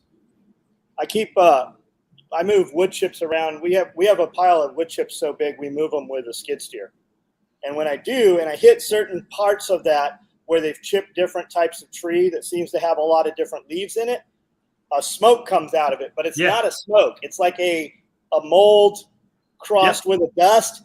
And then all of a sudden, dude's like, hey, you got to be careful. You'll go to the ER over that. And then all of a sudden on YouTube, it starts popping up with dudes that went to ER over this. So like everything is so damn interconnected. You'll have a conversation and it'll definitely show up marketed. But that is something to think about. I do have a ton of wood chips here. And when we move somebody told me once to be really careful of gardening because I could kill myself by accidentally harvesting a weed that's growing next to a plant and killing myself. And I thought that was the stupidest dang thing I'd ever heard in my life. Until this year when I was out there pulling weeds in my garden and I saw, what is that called? The poison, sumac? Not sumac, the other one that kills people. I keep forgetting this word. Foxglove? Nope. Tactical's screaming it at the screen right now because I keep forgetting this word. It's It's not very nothing in poisonous. it. People commit suicide with it, and it Hemlock? has hemlock, poison hemlock. There was a little hemlock in there, and I'm like, that actually could kill me. Well, it used to be a thing with foraging. There was I can't remember the plant now. It's a bulb. Yeah. And it grows right next to camas, which is Looks death like camas. onion. There's What's that? something super poisonous that looks like an onion too. That's not. Yeah, an that's onion. camas. I'm trying to think of the one that people eat though. There's a thing that looks a lot like the camas that people eat, and it's really obvious if you just look at two and pay attention which one's which. But if you're a pioneer out in the field and you're trying to survive and get across the freaking country in a covered wagon, you could get one of those into a pot of them, and you could kill yourself. It's a relative to hyacinth. We have wild hyacinth here, and we have hyacinth and camas, and they grow side by side. And the hyacinth is edible, and it kind of tastes like a sweet sort of potato-like thing. It's a little more starchy, but it's also a little more sweet. And then when you look at them side by side, if you don't have the top on them, they're not that different. They're really not. If they have the top on them, it's obvious. Do you not keep a poison garden, Nicole? I don't have to. Nature keeps a poison garden around me. That's why that hemlock got in my garden. Yeah. It's all over the place. And foxglove grows here too. Do you think we should be more worried about like avian flu, monkeypox, or I don't know, maybe the fact that all these food factories are burning down? I mean, we just had an egg factory burned down that was putting out 5 million eggs a day, has been around over 120 years, has never burnt down, but all of a sudden this week, boom, burned to the ground. Well, I understand you have 300 eggs there, so you'll be okay. But his point is valid for like the rest of the country, right? Like, because I looked into this, and apparently, like, spontaneously erupting in flames for food processing facilities, because all the shit they do is a thing. It does happen, but it's an average of 2 to 3 a year, and I think there's been 22 this year, which we're in June. Yeah, so it is a thing. Yeah, but we also need to understand the scale of food processing plants in every state. Like, look at the numbers. That 22 is still not a lot yet. Yeah. The 3 hit by aircraft though is that was interesting. So it makes me think when I was a kid, I was sitting at a creek one time with a bunch of my friends, and there was a quart beer bottle in the middle of the creek, and I picked up a fucking rock, and I just like whoop, and smashed that motherfucker. Now, of course, I'm like, yeah, I did that shit. I just threw the fucking rock, and it happened to hit that bottle. This would be like there's 3 bottles 100 yards away in opposite directions, and I did it 3 times in a row. Like, the odds that small aircraft that could have went down anywhere, I'm not saying it's impossible. I'm saying it's highly improbable. We're under attack. Like Xavier, like we are. Yeah, I'm not saying we aren't. I'm just saying people make it sound like there's no food because of that, and that does impact it, but it's not like Xavier saying. Like, it's not as many as you think when you hear the scale of it. Xavier, your TikTok is fucking awesome. Holy shit. Holy shit. We were just in my office this morning showing a bunch of dudes your TikTok. I love this too. Anyone who doesn't see this is a 2-legged Muppet cow.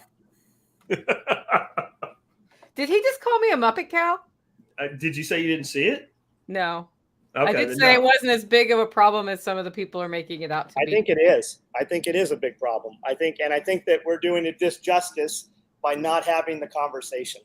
Well, and here's why I think it's a big problem, Nicole. So let's say that you had a 2% shortfall in production of any given food substance on any given year.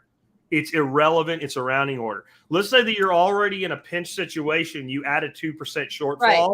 Okay, you have a big fucking problem now. And then let's just marry that up with just-in-time inventory that we run everything on, and then let's throw inflation on top of it. So if you wanted to do this through malice, you wouldn't go blow up 99 fucking food factories in one day, because then people would be, even the Muppet cows would be like, hey, fuck, boo, look what they did, right? Where if you do it a little at a time and you have other things to blame while it's going on, you can really shove that well over, and they don't need to starve the whole country. All they need to do is create enough of a problem in enough places that enough people start getting fucking pissed off and burning shit down. Right here. And all you need to do is aggravate them a little bit to maybe that thing wouldn't do it alone. And then you just go, what the fuck else can we fuck up? Oh, here's a cop beating the shit out of a black guy. Let's put that on TV and let's lather that up at the right time. And it's I can't remember the Roman emperor, but he said like that you could basically move a crowd with a few words to the point where agitations would develop a marvelous resemblance to the sea. They can do it with the social media apps now. Yeah. DHS it's part of the whole, like if you see it by itself, okay, yeah, we can get by. But when you put it all together, we're under attack. Yeah, I'll give you that. I just I see a lot of panic prepping in response to that. And it's the wrong response. I think preparing in a logical way makes sense, but that one thing making you panic prep, people put up the wrong things and set themselves up for failure. Let them panic prep. If they want to have the conversation, there's plenty. We have enough, especially you, have enough. Yeah, I mean, we'll be having it this weekend. Out there, right? We have enough calm information. If the panic prep people, I have a whole series called Panic Prepper. I love that series. Like we got my YouTube channel locked down for it. Like we can't even post some of the videos. We're putting them on Rumble.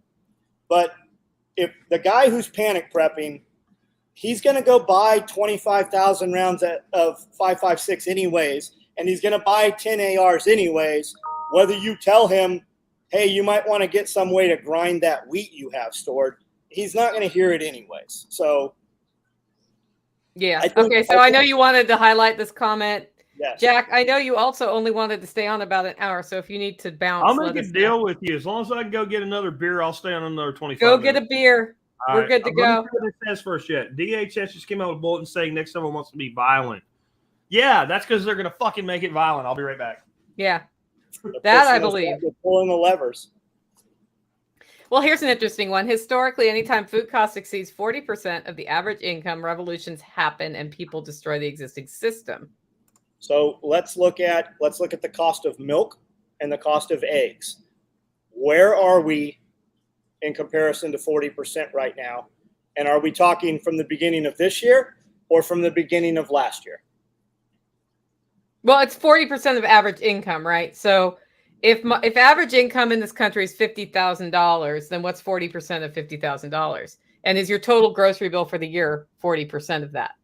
And when they talk inflation, inflation is not what's not calculated in there. Cost of food, cost of fuel, cost of rent, cost of mortgage. That's where most people's money goes. Mm-hmm. For most people. Most people don't have $1,000 in the bank right now. So where are we at with those numbers? So I've got a guy who since I think 2020, but at least 2021, has put out a weekly grocery shopping report on my MeWe group. I started reading his stuff on my podcast last Monday. And when he started, I think a dozen eggs was about 99 cents at Aldi. They were $2.29 this week. Just for context, they were 49 cents at Aldi in 2015. That I know just because somebody was mad at me because I was charging $3 for my eggs that I now charge $5 for. But actually, I don't eat chicken eggs anymore. But watching his thing both shows you a problem of inflation.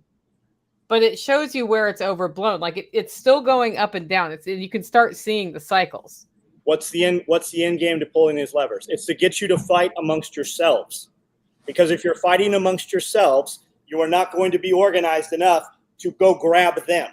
Do you think how many of these elite and super rich dudes just stepped down as CEOs from their company over the last 2 years, 3 years?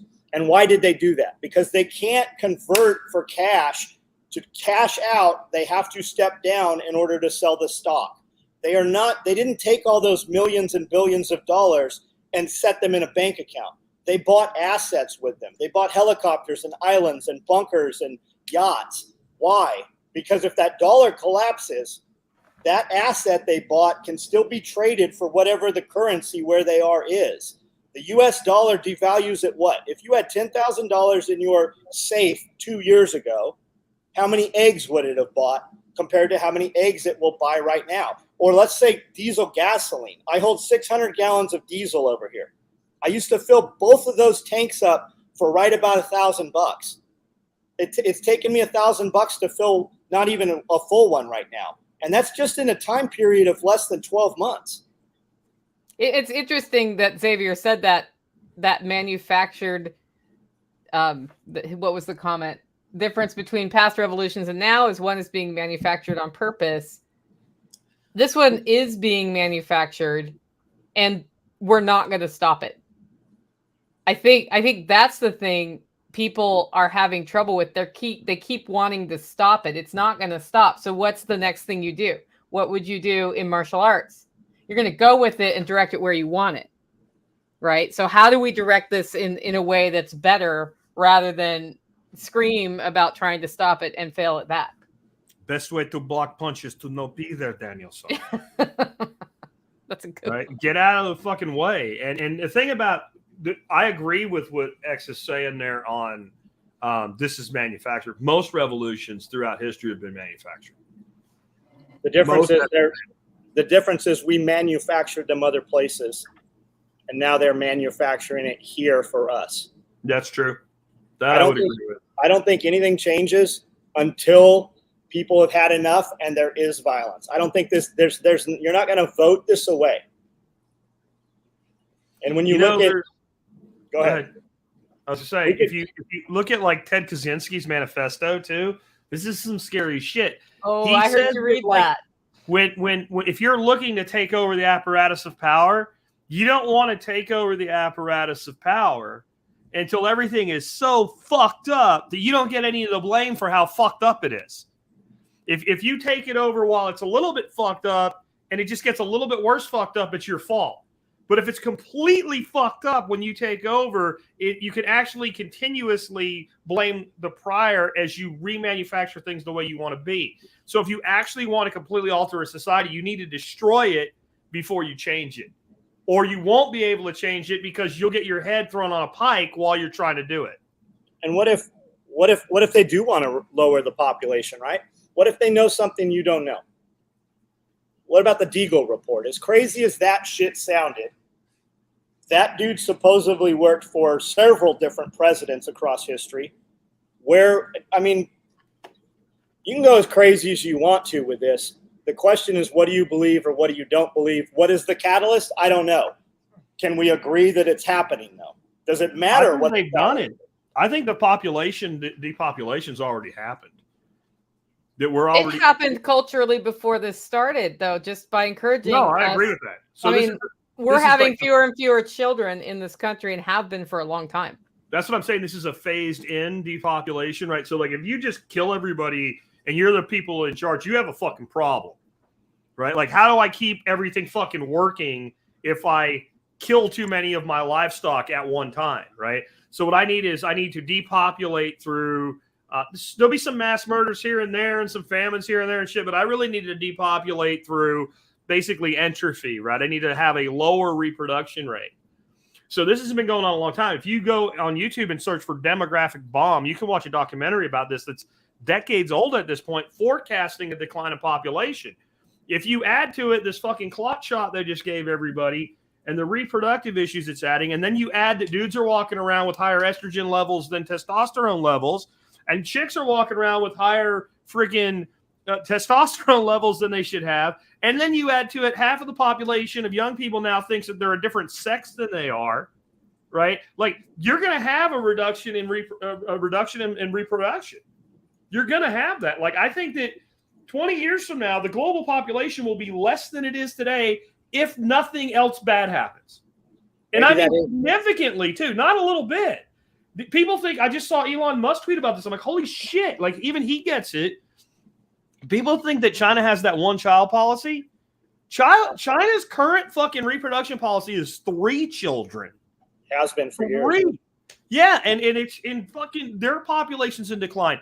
one of the reasons we have this shit going on with Russia and Ukraine that nobody talks about, Russia's fucking population is fucking like terminal in decline right now. Like we have depopulation going on all over the world, and the places where we have population growth, it's where humanity's at its greatest level of stress. So like a principle in permaculture is a species is most at risk when its population is either extremely high or extremely low.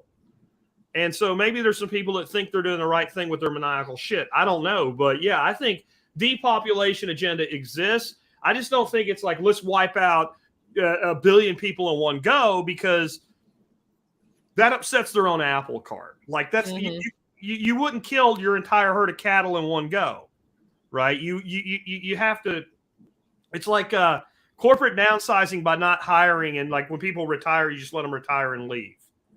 I can't think of the word for it. I want to say entropy, but it's something else. Lumia Marx says that she will never date again because they can't relate to anybody in their 30s. You got to go where those people are, man. Yeah, it's crazy, but you just got to go where those people are. If whatever it is you're into, I mean, or maybe you're happy and you're where you want to be. Yeah, I feel like those people, like you can find people to relate to. You know, here's the thing. You got to look for them. You got to be doing things you enjoy, and that's where you find them. It's Illuminatus trilogy, right? It's all the groups that think they're opposed are actually working to the end goal. So, like, you have the whole Met Gal movement where men going their own way and shit, right? Like, and everything they say is true, but it's like the vegan, their argument against meat, right? Like, the family court system is totally against men. I agree with you. Like, there's no incentive right now for a man to get married. From the state system, I agree with you. But the idea that, like, well, I'm going to fucking fight back by playing video games for the rest of my fucking life, stacking into my 401k and never having kids, you're doing their shit that they want you to do, right? You're becoming the thing they want you to become. You think you're the resistance, you're the assistance. And then you have people over here like, I want to stop guns. You are helping the fucking beast. And you got people over here like, I'll fucking kill you if you fucking take my guns, right? Like, if you're in the mainstream political movement, you're moving the fucking right boot forward, right? If you have not read Illuminatus, you need to.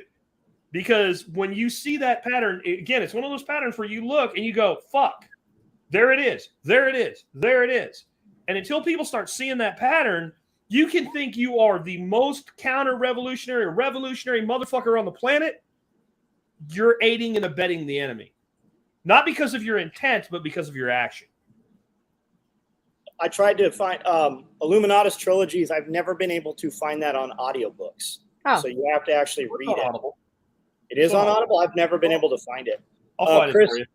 Perfect. Chris Harker, I blame endocrine disruption for all the gender bender stuff. Our stolen future details how these chemicals wreck sexuality in birds. DDT, I think the same thing is happening. Let me say, endocrine system, you need iodine to control your endocrine system.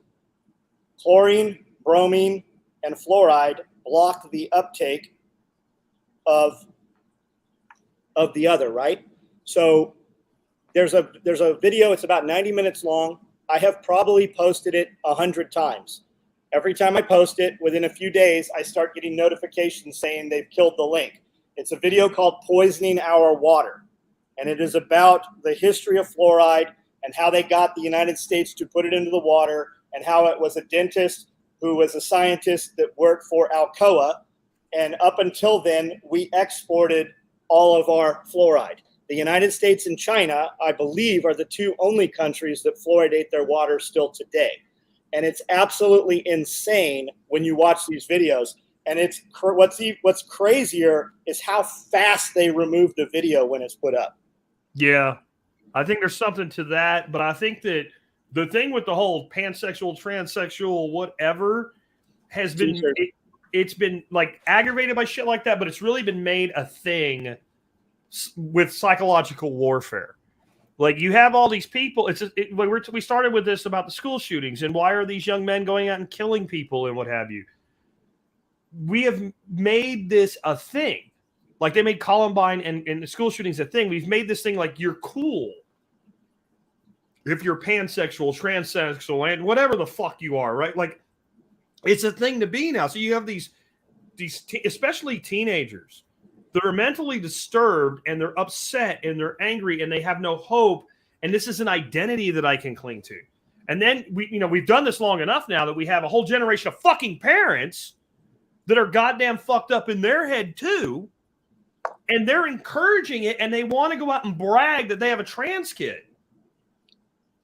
Well, that's the trophy trans kid. And then you also have who is supporting them, right? If you come out and you're like, I want to cut my wiener off, the other dudes who cut their wieners off are going to be like, hey, welcome to the club. Let's go to the wiener club. So it's just building. It's a perpetual motion thing, right? It's not wholesomeness. It's not healthiness. And when you look at the numbers of the people who have actually done gender reassignment surgery, how many of them are still alive today, a decade later? How many of them have retransitioned or gone back and are now advocates saying, kids, please do not do this, right? You've got so many of these men, women, and what I want to go is, okay, I'll call you a girl if you have a vagina. Did you cut the wiener off? Is the wiener gone? If the wiener's not gone and you bolted on you've got some bolt-ons, you're not a woman. I would actually like to give a perspective on this dating defeatism that I keep hearing about as a single person. And I have felt dating defeatism. I'm actually not trying to date because I don't think that's the right way to find your partner per se. It may work for some people. I think the problem isn't necessarily the dating apps or any of the things we've talked about today. I think it's that we don't openly talk about what a healthy partnership looks like with somebody, how much work that is, and how you work together on things and establish, like what I have done since my last relationship fell apart is I have talked to people who have healthy relationships that have lasted a long time. And I've learned what worked for them and asked questions and started learning from that, because I think we don't talk about that enough. We talk about the falling in love and all of the frou-frou stuff. And then when things get hard, people give up. Agreed. And we're not talking about how you might evaluate if somebody's a good partner to you or not early on, so that you don't waste a bunch of time on a bad fit. But if what we do is talk about dating defeatism, all we're doing is focusing on the negative. And guess what we're going to get when we talk about that? More of the negative. I think we need to start having open conversations about what makes relationships work. And you know what? Share some of the shit you've gone through that you had to deal with, because I haven't met anybody who hasn't had to go through something where they had to work it out. I just celebrated my 26 years with my wife. 26 years. Which is very rare. And I mean, if you said, well, what is the credo that you guys live by to get through all the shit? Because we don't think we never had points where we're like, fuck you, I'm out of here. Like, don't think that shit never happened, right? The credo that we live by is love is a choice. Love is a choice, and that means I choose to love you even when I'm pissed off at you, and that means that we work through shit together, and that means we can be completely fucking angry at each other. It's okay for us to say, you know what, we're going to take a fucking day of not talking to each other if that's what it takes, and we're going to, I'm going to go over here and have a beer, and you're going to go over there and talk to your girlfriend about what a shitbag I am or whatever, and then we're going to come back together, we're going to work through this because that's why we got married in the first place. Yeah, and I think I've analyzed some things wrong as part of this experience the last two years or so. I see Jenny saying there's a hookup culture. There was always, when I look back in my 30s, there was a big hookup culture and a big lie culture. I think maybe technology has made it more visible. Yeah, it's just more visible shit. Before, and there's a lot of people doing a lot of crappy stuff to people and lying and leading them on. It sucks. We had a kid that moved here from huge city. I don't know where he moved from. And he wasn't here on the ground 4 hours and was on some app and met 2 girls that night and hooked up with both of them. And there's like girls here. There are no single girls here. And if they are single, their ex-boyfriend doesn't think they're single. Like it is a mess here in the middle of nowhere. But that app, like that couldn't have happened like that at a rapid rate as it does now. But so what's the solution? I mean, if you want to meet somebody who's into prepping and homesteading, come to one of our events. Come to any of these events. That's where you're going to find them. I know for a fact there's many single women here that at all 3 of our events. They're here. I mean, you gotta talk to them. You just gotta have a conversation.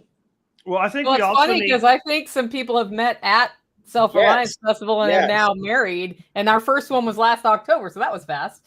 So this is, to me, this is twofold, right? So one is men need to not be fucking pussies, Yes. right? And at the same time, not be a dick, right? So you can be an alpha without trying to score every time you meet a chick over and over and over again. Or you do that shit when you're freaking 20 and you get it out of your system. And at some point you grow the fuck up and you look for a life partner and you find one and you make it work. The other side of it, though, is we have stopped teaching women the value of being married. There's an old saying, she pursued him until he caught her. She pursued him until he caught her. So we used to teach young women that there was a value in finding a good husband. He might be alpha, he might not, I don't know, but he might not be the guy with the fastest car or the best looks, and all that shit fades anyway. But he was a good man that would make a good husband that would stay with her, provide for the family. And so there was an expectation that as a woman matured, she would seek a husband. Men are fucking stupid on a level compared to women. We really are. If women would cooperate, because women think they cooperate and they're actually always stabbing each other in the goddamn back. Men will talk shit to each other's face, but they'll also work together. If women cooperated at the level that men do, women would run the fucking world 1,000 times over, and all we could do is sit back and go, fuck, they're in charge. Right? But they don't. They don't do it, and because of that, you end up in a situation where I think it's because we need each other, right? So you need the guy to be the 51% dictator in most relationships, in my opinion.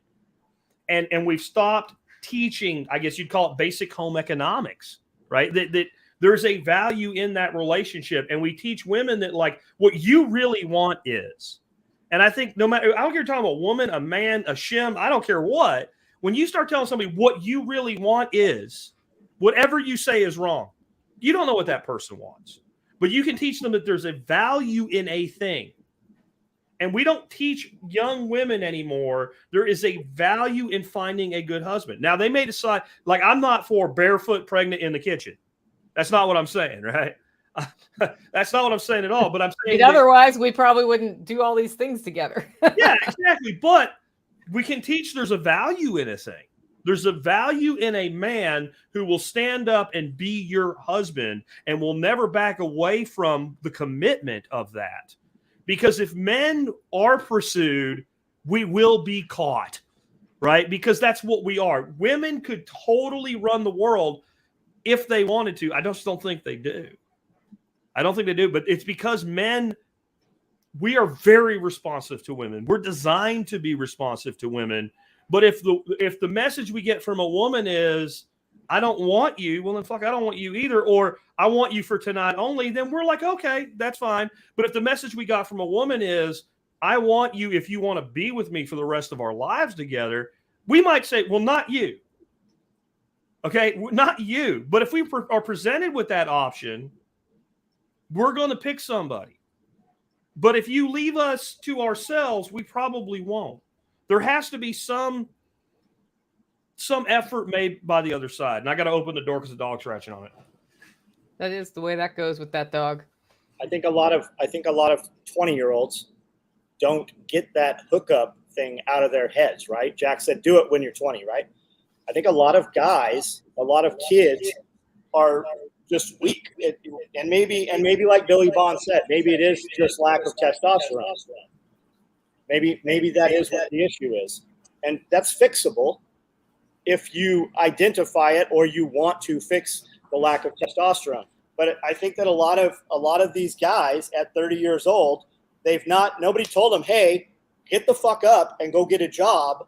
You're not going to stay here and play video games the next 10 years. But I mean, I've had dudes walk in here that are 32 years old, 30, 32, 35, still live at mom and dad's house. And they saw something on the internet. They thought they wanted to come work at SOE, and they don't make it a day, 2 days, 3 days, and they go back to mom's house. Those guys are like, I've had dudes come in here, and I'm like, you're a virgin, aren't you? And they're like, yeah, how'd you know? At 36. You live at home. There's pretty good odds. Whatever. But I think that us in our world, we are not aware of how the most of the world is. I agree with that. And I'll tell you something, like, it sounds like you're kicking these people. I'm not. I'm trying to motivate I know. And that's what I'm saying. Like, it sounds like we are kicking these people. I'm not singling you out, John. But I don't think we are. I think what we're saying is, like, this is not human. This is not normal. This doesn't make sense. The concept to me, I moved out when I was 16 years old. And I know that's young and that's not typical. But even if I'd been 18, 19 years old, the concept to me that a man or a woman could be 30 and without some sort of extenuating, fucked up life circumstance is living with their parents. I don't even understand that. It doesn't make any sense to me. Why would you want to? I get the person that had a life reset and they bit the bullet and they went home and they saved money for a little bit and got a new place. But I'm talking about somebody who's willingly, continuously lived at home. Maybe went away to college for a few years and went straight back. Like, when I was in the Army, when I got out, I went back to Pennsylvania and I stayed at my dad's house for like 2 weeks, and it was very uncomfortable for me. It was like, this isn't my place anymore, right? I don't own this place. It's not mine. I'm not responsible for it.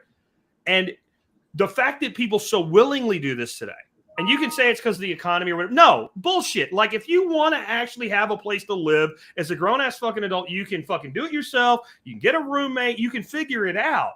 The fact that people choose this, I'm not picking on the people that choose it. I'm saying there's something fundamentally wrong. Kind of where we started at, there's something fundamentally wrong with an 18-year-old kid that goes and shoots freaking, elementary school kids. Like, there's something wrong there that people choose to do this. And make no mistake about it, it is a fucking choice. You can work at fucking Walmart and you can afford to live somewhere on your own, some way or another. But you don't. And I feel like if you end up in a situation where you end up at mom and dad's house after you've moved out, that can happen. Yeah, that's what I'm saying. I'm making allowances for that. Every day's number one goal for me at that point would be get out. I mean, maybe if I had cancer and I was dying, that would be a different thing too. There are things that happen, but I could see catastrophic financial stuff happening and be like, I really just kind of need to sleep in the guest room, Mom, while I get my stuff together. But every day would be like, how can I make money? How can I help around here if I'm not finding a job? Where can I go volunteer? So I'm developing relationships so that I have enough credibility to have a job offer, like all of those steps that you need to take. Because I know people who've hit that skid before, but they're all like, I want out. Well, and if I had a young person and they're like 22 and they're still living at home, I would immediately alarm goes off. But if it's like, no, what I'm doing, man, I'm stacking money, and in another year I'm going to be able to go pay cash for a house. I fucking respect that. And I hope you're paying your parents something for the space you're occupying, but you're stacking cash so you can go establish your life debt free. I respect that. Not what I did, but I respect it. But these people that perpetually live, it's like they're waiting for their parents to die so they can get the house. Yeah. And I think that's part of that's how many one-child fucking families exist now too, that's right? Their business plan. That's their business plan. Their business plan is to wait out. Yeah. In a bad economy, multi-generational households will come more and more common. Imagine dysfunction that will ensue. I don't know that it will. Like, if my mom moved in here, it would totally work. We work together. She works for me right now, right? It would totally work because we approach things as a family. And I think that can be done in a healthy way. It's that other, user dependency thing that doesn't go away, and not putting the effort in to the family economics. That's a huge problem. I think the lack of multi-generational families is part of the problem. And I don't have a multi-generational family under a roof. So I'm not saying that as, I'm doing this, you should be. But we used to have our grandparents help raise our kids. So they got a different perspective on history. History is his story, right? Your kids knew the story of your family because the grandparents were around. When you needed to go do something, or the husband and wife needed to spend time together, there was grandparents. I see people on social media every day who can babysit my kids for 2 days. You don't even know these people, and you're out there shopping. Why are we so apt, and why will we so willingly take our kids to government school to let them get programmed? Because it's free 8 hours of babysitting. That's exactly what it is. That's exactly what it is. So the multi-generational family, while it might be difficult, I think that would be a wonderful thing. Why do we have kids, the welfare society, right? The first thing when a woman applies for assistance is they want to know who the dad is so they can mandate child support. Whether you have an agreement or not. I got hauled into court multiple times. My son's mother and I had an agreement. I paid her money. They did everything. I had to get an attorney to not have a child support order going through the court. I have another son. I pay $2,500 a month in child support. His mom gets $1,300 out of that every month in San Diego. Today, the system is designed to destroy families. Planned Parenthood. What is Planned Parenthood? That's Margaret Sanger. It is eugenics. It was designed to limit undesirable people from having children. It is literally word for word the same charter that's on Planned Parenthood's walls right now today. It is designed to destroy. We don't go to church anymore. I'm not a church dude, but the church religion holds society together. It gives you a framework. And if really all these laws and shit we have, you have hundreds of laws that say the exact same thing. It's like taxes. They pass a new tax, the old tax. 65% of your money in Texas goes to taxes.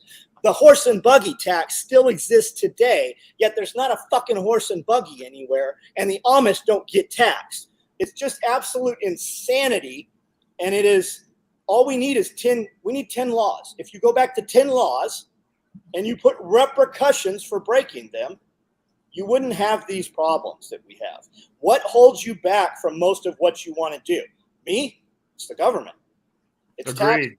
This Agreed. is not on the multi-generational thing, though, right? Like, so I think that we get a misunderstanding of what that used to be. Like, I lived that way, but we didn't all live in a house together. We just lived, and X had his comment up. We lived near each other, and we relied on each other. And what would happen is maybe like, so grandpa dies, grandma doesn't really want to take care of the whole place anymore, and either one of the kids in their family moved in with grandma, or grandma moved in with them. But while everybody was still alive and kicking, it was just a mutual support system. And then you got to think about how fucked up things become. And you talked about church. Just think of things like Thanksgiving dinner and shit like that. As soon as you make divorce common, well, everything's fucking complicated now. What the fuck did everybody do before divorce was common? Thanksgiving happened. Whoever the fucking matriarch of the family was cooked fucking dinner. The other fucking people went and fucking helped cook. The kind of the senior grandparent that was closest was where everybody went to, and everybody went there. You mentioned church. So I've never been a big church person. They drugged me when I was a kid against my will. But one thing we did have was Sunday dinner. Yeah. Sunday dinner. Yeah. Everybody went to grandma's house. You were going to fucking go to grandma. You didn't. All of us. Optional. And it's everybody. Like, I had an uncle that worked down in Philly, which was like a 2.5-hour drive. He never missed Sunday dinner. Yep. Sunday dinner was a thing. And Sunday dinner was like lunch. And it was like a mini Thanksgiving every freaking weekend. So how strong is that family? Well, now throw a couple divorces into the extended family. Now what happens? Well, I can't go. I got to go here. And then you start having people have to move to work.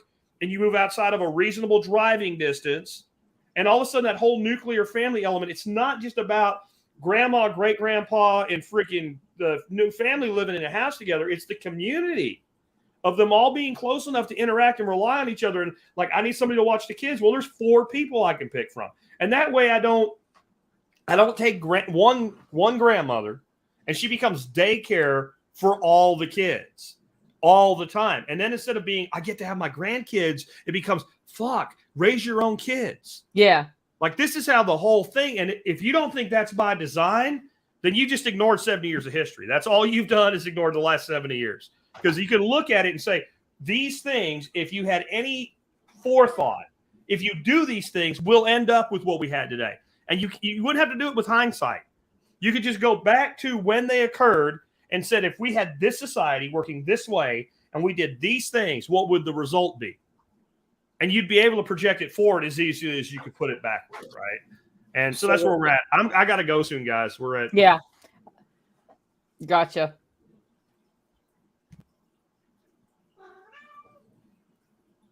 Waiting for parents to drop dead to assume their property is vulture culture. Yeah. Yeah. 2022. Listen, guys, I have this conversation almost every night. I do a live feed every night at 9:00 on YouTube. We can talk about whatever you want. Join in. If you don't like the conversation, then type out some words and the conversation will flow and change. We can have that. You want to have that conversation in person? You want to have the conversations that we can't have on here face to face? We can leave the phones and go out and talk. We can do that. But you have to come here. I'm never going to come where you are. You have to come here. But those doors are open. And 1,000 people come here every month. So you can do that if you want to have that conversation. I think communities are popping up, right? I got people moving here to this town all the time because of tactical response, because of my company. Go where there's things at. I have people that move here and realize, man, I really don't like that John Willis guy. But their life is a whole lot better living here than wherever they came from, and they hustle. If we have problems in the world, solve them. If you don't like the way your shit is, do something different. And people are like, well, I can't afford. Don't tell me you can't afford. I moved here from California and didn't have gas to get all the way here when we left California. Anything is doable. Whatever you think your story is, you haven't heard a lot of other people's stories. Yeah, I agree with that. I moved here to Texas in 1993. I had a $400 car. Everything that I owned fit inside that car, and that car was a Mustang 2, right? So a little bit more room than a Pinto. It was everything that I owned when I got here. Don't ever tell somebody who has made it from nothing that you can't do it, because I don't know about you, John, but that's where I quit. Like, I will work with somebody, I will mentor somebody, I will help somebody when they tell me that, well, you know, you had it easy or like privileged shit, or like, fuck off. And I'm not saying never. I'm saying right now you are not in a place where anything I will do for you will help you. And I will say that when I was really young, I had some good mentors in business. And I often used to say to myself, not to them, I was smart enough to know not to ruin it, but like, why the fuck won't you just tell me what to do? And the answer that I can say now looking back is because they didn't know what I should do. They knew the principles I needed to follow, but they didn't know what I should do. And those fuckers were smart enough to know they didn't know what I needed to do. All they could do was give me the principles. And that's what I think. They were building your resiliency. Yep. And your willingness not to quit. And yeah, they were also fucking with me at times to see if I would stick, to see if I would come back, to see if I would quit. So in other words, are you worth my fucking time? Yeah, we get new guys in here. I don't want to know your name for 90 days. 90 days. That's like for real. I don't want to know what your fucking name is. When the guys here have given you a nickname, then I'll be interested in you. Yeah, it's the military call it fucking new guy syndrome, right? Like you're brand fucking new. Like, we'll see if you're not dead in a couple months, then we'll worry about you making you one of our own. Yeah. Well, it is kind of funny how that works, because as somebody very much in the building part of my businesses, which I think you're probably always there, but I've in the last 3 years, like every year, I'm like, this is the year I really have to push, and I'm like, that was bullshit last year. No, this is the year I really have to push. At the same time, every time I push, somebody else I know that I didn't know was going to help me usually says, okay, you're working hard. I'm going to come help push you over that edge. And that is why it's important to cultivate real relationships where you're not bullshitting people, because that's a thing. And also, I think that is how people become successful, is other people who are successful are like, okay, they're actually trying. So I'll introduce them to the lawyer they need, or whatever it is that. But you got to try. You got to try hard. Yeah, you got to prove yourself. Yeah. All right. Well, I think Jack needs to sign off here. Guys, Self-Reliance Festival online tickets are sold out, but you can still get them at the gate. The way you get to the gate is you go to selfreliancefestival.com and you look at the address. It's right at the top of the page, and you show up at the gate anytime after 8 a.m. Saturday. We'll have staff there who can sell you tickets if you want to come. You'll be able to see Jack Spirko talk. John Willis is going to be there. I'm going to be there. We've got Billy Bond from Permapastures Farm, who was on here. I know Mike Vertrice, who was in the comments, is coming. He's a pretty cool dude. Great Wolf Tactical's coming. He's doing blacksmith in here. Great Wolf Tactical is going to be there. Yep. Homestead Glamour Girl is going to be there. Whole bunch of people. Remember, it is Self-Reliance Festival. You have to be able to find here. If you can't find here, you have to have some semblance. Guys want to come work. They're like, I want to come work. What's the address? I'm like, you can't work here. You can't find it. You can't find it. You're too. The address is so easy to find. It is so. That's easy what I to tell find. people when they can't figure out my email address. Yeah, no Like, shit. Can I email you? Sure. I can't figure out your email address. Yeah. You're not qualified to email me. Listen to Every one email I've had in podcast. my life drops to the new email. So that's Guys, all over at self-reliancefestival.com. Jack, any last words before you go back to your vacation and have that third beer for the day? Yeah, just keep on, guys. Like we were saying, people will help you if you try.